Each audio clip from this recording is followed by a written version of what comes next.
자, 지금 이제 초막절이 계속되죠. 초막절은 안식일에서 시작해서 그 다음 안식일에 끝나요. 그러니까 이제 날짜를 계산하면 8일 동안입니다. 8일 동안 초막절이 계속되는데 예수님이 처음에 이제 올라가시지 않겠다 하시고서는 나중에 이제 올라가셔요. 그러니까 예수님은 사람들에게 아직 드러나지 않기를 바라시죠. 그 사람들이 표적을 요구할 테니까. 그럼 표적을 행하면 사람들의 관심이 표적에만 쏠린단 말이에요. 그럼 본질을 놓쳐버리니까. 그래서 이제 안 가신다 했는데 그래도 이제 상황이 그렇게 되고 제자들이 궁금하셨는지 결국 올라가셨습니다. 그래서 사람들에게 드러나지 않게 조용히 행동하시죠. 그래서 이제 말씀을 전하시는데 사람들이 모이니까 말씀을 전하시는데 사람들이 그 말씀을 듣고 놀라죠. 이게 그 말씀을 전할 수 있으면 랍비들을 통해서 교육을 받거든요. 근데 예수님이 그렇게 그런 정규적인 교육을 받은 적이 없는데 예수님이 하시는 말씀이 다르거든요. 보통 랍비들과 다르죠. 깊이가 있고 의미가 있고 은혜가 되니까 이제 깜짝 놀라는 겁니다. 그래서 그들에게 이제 예수님이 이 말씀하시죠. 16절 예수께서 대답하여 이르시되 내 교훈은 내 것이 아니요 나를 보내신 이의 것이니라 그러신단 말이에요. 또 18절 보면 스스로 말하는 자는 자기 영광만 구하되 보내신 이의 영광을 구하는 자는 참되니 그 속에 불의가 없느니라 이러셔요.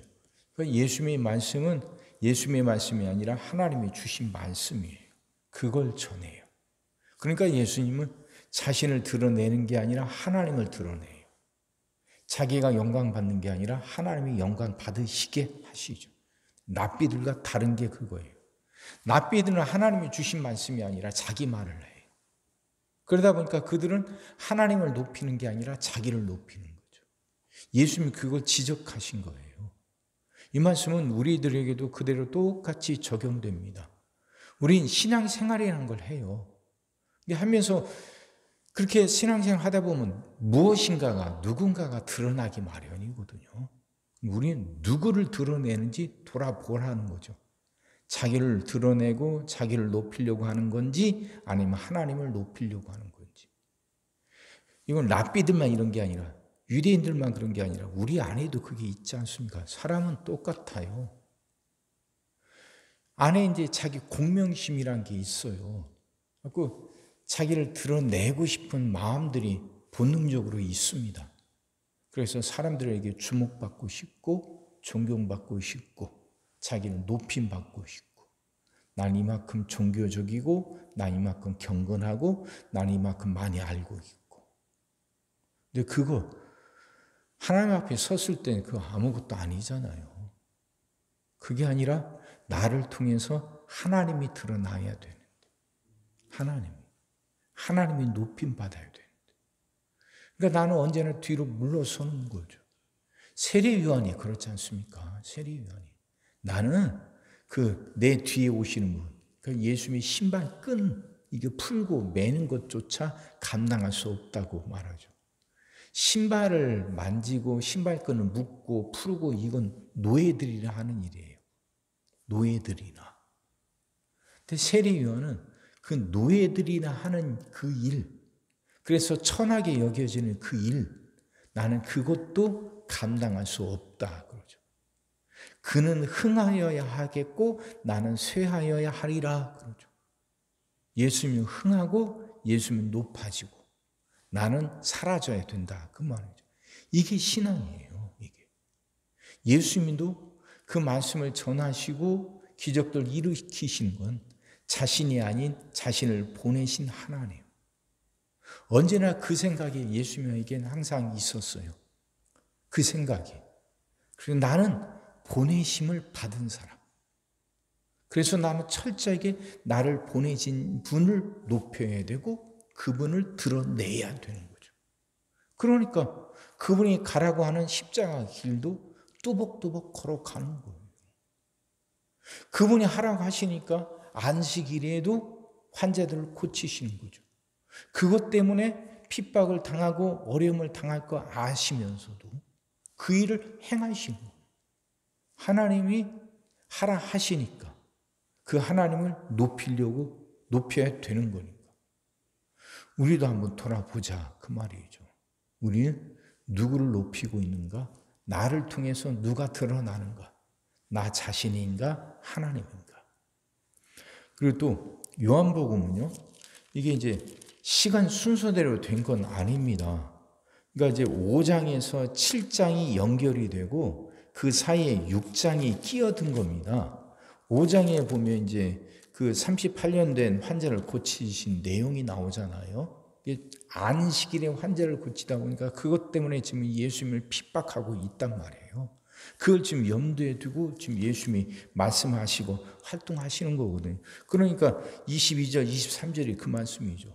안식일에는 할례를 행하면서, 안식일에 일하지 말라고 하지만 안식일에 할례를 행하면서 안식일에 고통당하는 사람을 고치는 것이 왜 문제냐 이 말씀하시는 거죠.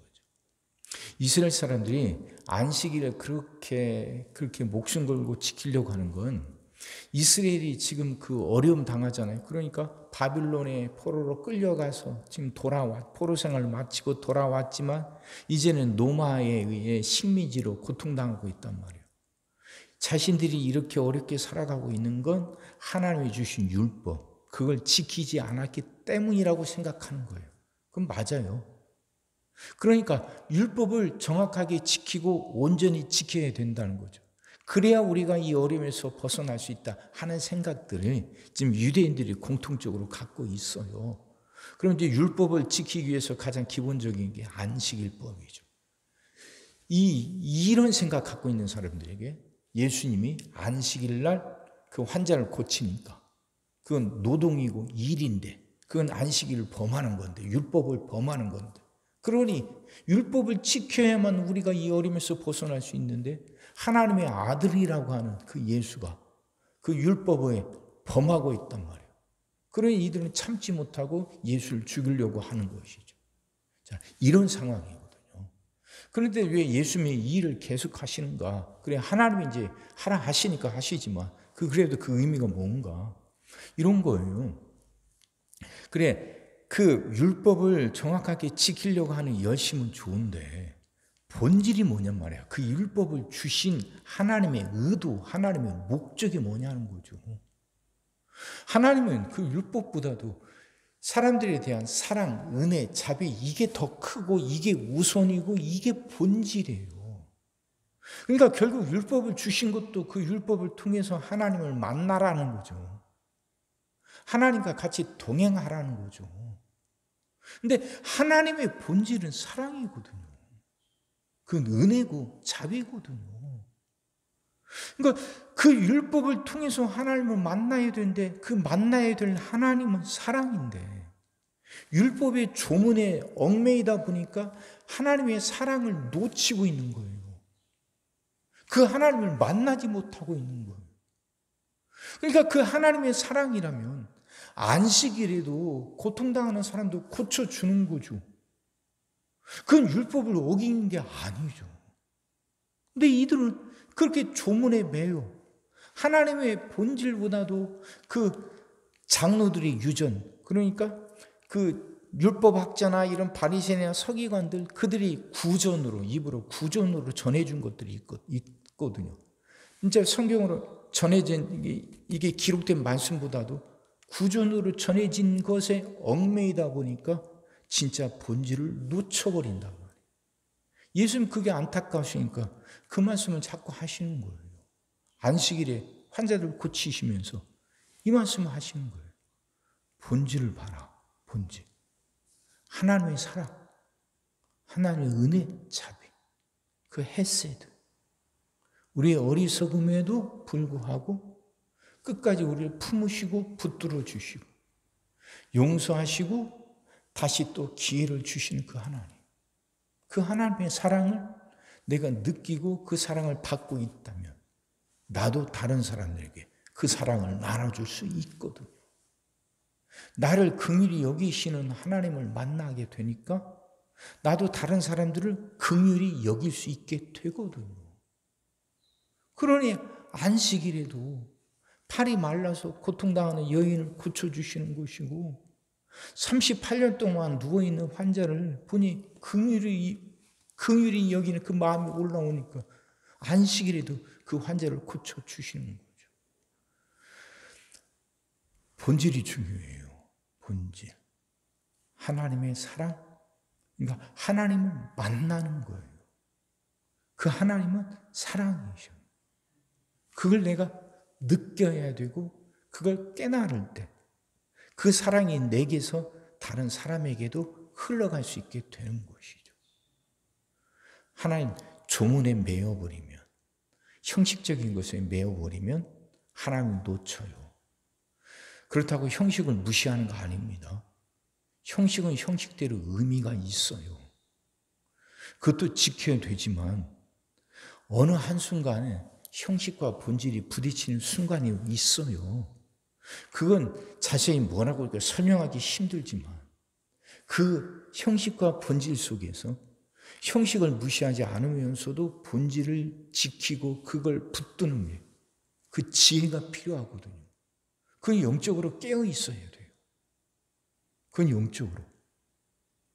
그건 그렇게 기도하면서 말씀을 읽으면서 순간순간 깨달아지는 거예요. 그게 성령의 역사죠. 그렇게 깨어 있어야 진짜를 봐요. 그래야 하나님을 느끼고 깨달을 수 있어요. 사랑하는 성도 여러분, 말씀이 이해가 되시기 바랍니다. 깨어 있읍시다. 깨어서 지혜를 구하고 언제나 중요한 걸 놓치지 않게 해달라고. 그 은혜가 여러분 모두에게 넘치기를 주의 이름으로 축원합니다. 기도하겠습니다. 사랑의 주님, 말씀이 이해가 되게 하시고 깨달아지게 하시고 은혜가 되게 하여 주시옵소서. 하나님, 정말 우리 누구를 높이고 있는지, 내 생활을 통해서 내 살아가는 모습을 통해서 누가 드러나고 있는지 하나님 돌아보게 하여 주시옵시고 언제나 주님이 드러날 수 있게 하여 주옵소서. 어리석지 않게 하여 주옵소서. 깨어 있어서 언제나 나를 통해 하나님이 드러날 수 있게 하여 주시옵시고 언제나 그 본질을 놓치지 않게 하여 주옵소서. 분별할 줄 알게 하여 주옵소서. 분별할 줄 알게 하시사 본질을 놓치지 않게 하시고 그 본질을 끝까지 붙들고 승리하며 살아가게 하여 주시옵소서. 오늘도 우리 모든 성도들 위해 기도합니다. 한 사람 한 가정 빠짐없이 일일이 찾아가셔서 오늘도 함께 하시고 은혜 내려 주옵소서. 가정들이 다 평안하게 하시고 식구들이 다 건강하게 하시며 생업이 다 형통하게 하시고 문제들이 다 해결받게 하여 주옵소서. 우리 자녀들을 축복하시고 앞길을 열어 주옵소서. 우리 자녀들이 하나님을 사랑하게 하시고 말씀을 지키게 하시며 하나님께 영광 돌리는 일꾼들로 살아가게 하여 주옵소서. 하나님, 새날을 간절히 소망합니다. 성도들은 질병을 이겨내고 물질의 어려움을 극복하고 수많은 문제들을 해결하며 살아가는 그 새날을 살게 하여 주시옵시고 교회 안에서도 예배가 살아나 빈자리가 가득 채워지며 언제나 생명의 역사가 일어나는 새날이 오게 하여 주시옵소서. 오늘도 모든 성도들 눈동자처럼 지키시고 복된 길로 인도하여 주옵소서. 믿사옵고 예수님의 이름으로 기도하옵나이다. 아멘.